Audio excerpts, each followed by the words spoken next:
Hi guys, this is Andrew with Headphones.com. Welcome to the Headphone Show, and today we're going to take a look at the HarmonicDyne Helios. This is a dynamic driver over-ear open back headphone that comes in right at around $180. So let's take a look.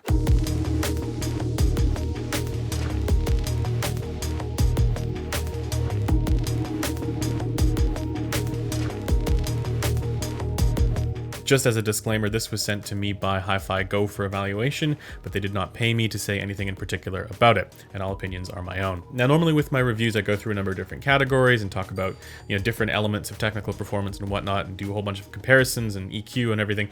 But for this review in particular, I'm going to try and make this a little bit of a shorter format. It turns out there are no shortage of headphones to review, and I have a very large backlog library of them to go through. I figure I might as well review as many as I can, but let's just consider this like a review light. If you guys are interested in the frequency response measurements of this, I will have posted them on the headphone community forum, and I'll leave a link to that in the description. The HarmonicDyne Helios is a headphone that does a number of things really, really well, but also a number of other things a little bit more average.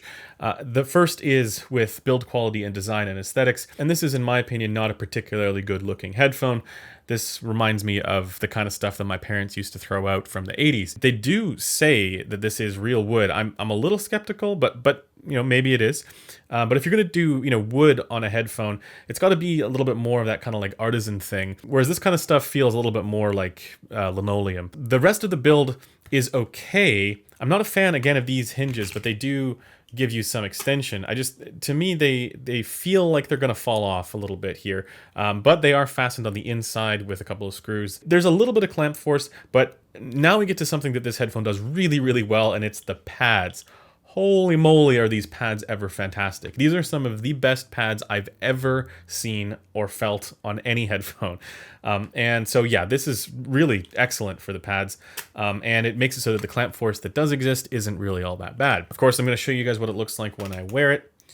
I know there's lots of you guys always in the comments asking me for that, so this is what it looks like when I wear it. Yeah, again, somewhat odd here with these kind of wing things going on. I'm not a fan of the way this looks. Maybe somebody out there is, but to me, yeah, it's this arm part that just feels from a different time. I like the design here. That looks cool. And this feels like it might be made out of metal, so that's kind of cool. Now, as far as drivability goes, this says that it's only 16 ohms on the website, but this is actually not particularly efficient, and this is something where I would recommend an amplifier of some sort. And I was a little bit surprised by that. But in any case, let's talk about technical performance. And this is, again, a headphone that does a number of things really well and a couple of things a little bit more average. But I think for the $180 price point, for technical performance overall, it's decent. It's quite good, actually. So the things that it does really well, I think, are speed, dynamics, and soundstage. So, the initial leading edge is very tight, and the whole thing is very snappy, sounding, well controlled, and you do get a really good sense of punch and impact with this headphone. And then it's very, very spacious. What it doesn't do quite so well, at least as the others, is the detail and image separation. So the idea of, being able to kind of surgically pinpoint all the different elements of your music and the layering and all that stuff, that's not as good on the Helios as it is on something, again, like the slightly more expensive Sennheiser HD6XX. For frequency response, once again, you can find the measurements that were done of this headphone on the headphone community forum linked below. They were done on the Gross 43AG standardized measurement rig. But essentially what's going on here is that this has a somewhat V-shaped kind of sound to it with an elevated bass presence and a little bit spicy treble. And I was thinking to myself when I was evaluating this headphone, where have I heard this before? And it reminds me very much of the Philips Fidelio X2. Now, there might be some people for who that's a good thing, and there might be some people for who that's a bad thing. I tend to be a little bit more in the latter category there. And I'll explain where some of the issues with the frequency response are with this headphone, keeping in mind, though, that it does actually do reasonably well for the most of it. So to begin with, there's a little bit of a bass roll-off there in the sub bass, and then the upper bass does bleed a little bit into the mids, so it doesn't have a particularly well-defined bass shelf. There is a positive trade-off here in that certain types of music will do better with this kind of tuning, where the bass in the recording doesn't fully token the sub bass frequencies below 50 hertz or below 60 hertz. With this headphone, the upper bass will still be impactful for genres like, you know, classic rock and pop and stuff like that. And so if you listen to those genres, you'll probably be fine. But then another criticism that I have here is that it is a little bit on the V-shaped side for me, so it does cut out the mids. Once again, that might not be a bad thing for you if you like a V-shaped kind of sound. I know there's a lot of people out there specifically looking for that, but for me, there's just not enough energy there between 1 and 2K. Just sounds a little bit, you know, too withdrawn there.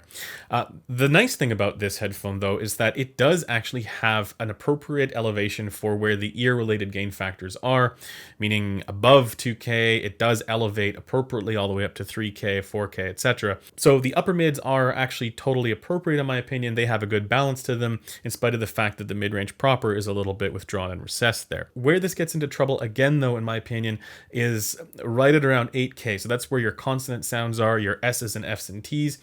It's just a tiny little bit on the aggressive side there. Now, again, this is me nitpicking a little bit, but it once again reminds me a little bit of the Philips Fidelio X2 in this area, where the treble was just a little bit on the spicy side, and I do hear that occasionally coming through on this headphone here. Now, I have to stress that it really isn't that bad, and for most recordings, this isn't going to be a big deal. I don't think it's going to be a deal breaker.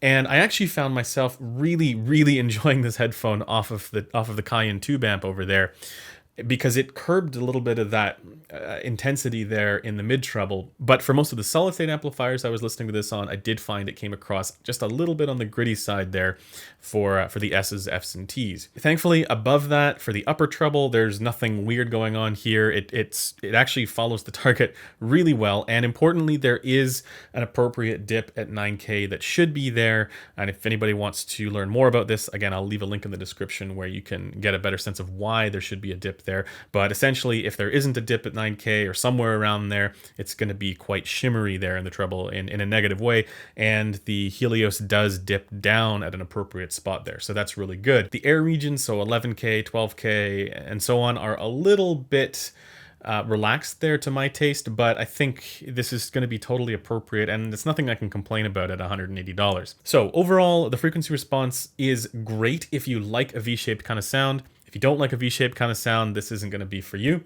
And the treble there is just a little bit on the spicy side for my taste. Now, just a few comparisons here, and unfortunately, I don't have the Sennheiser HD560S here, which is a brand new one. I'll have that probably tomorrow or the next day for review, and I'll compare it against this one because they come in at a similar price. But at the moment, I just have to compare this against the HD6XX. That's, of course, the legendary HD650 from Sennheiser.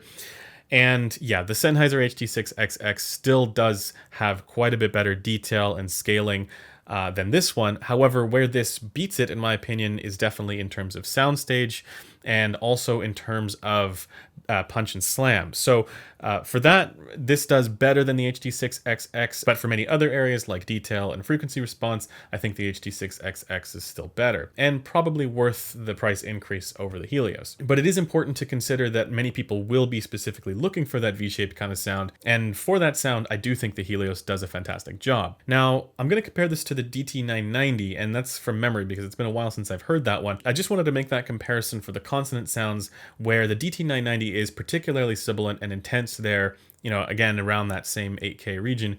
And the reason I'm making this comparison is because the Helios is much better. It's nowhere near as insane there in the treble as the DT990. In any case, let me give a conclusion here. Is the HarmonicDyne Helios worth it? Well, once again, if you're looking for a more V-shaped kind of sound with a fantastic soundstage with really good punch and slam, yes, I do think that the HarmonicDyne Helios is a good choice for that kind of sound. For me, not quite so much, because I don't really enjoy that kind of V-shaped sound signature. I find this has a couple too many issues there with bass bleeding into the mids, and then again the slightly spicy treble there. It's just not for me. But you know, if you're somebody who knows that you like that kind of sound, definitely give this a listen if you have the opportunity, because it does do certain things really well. And I do find it to be actually really comfortable with these, you know, really large and cushy pads here.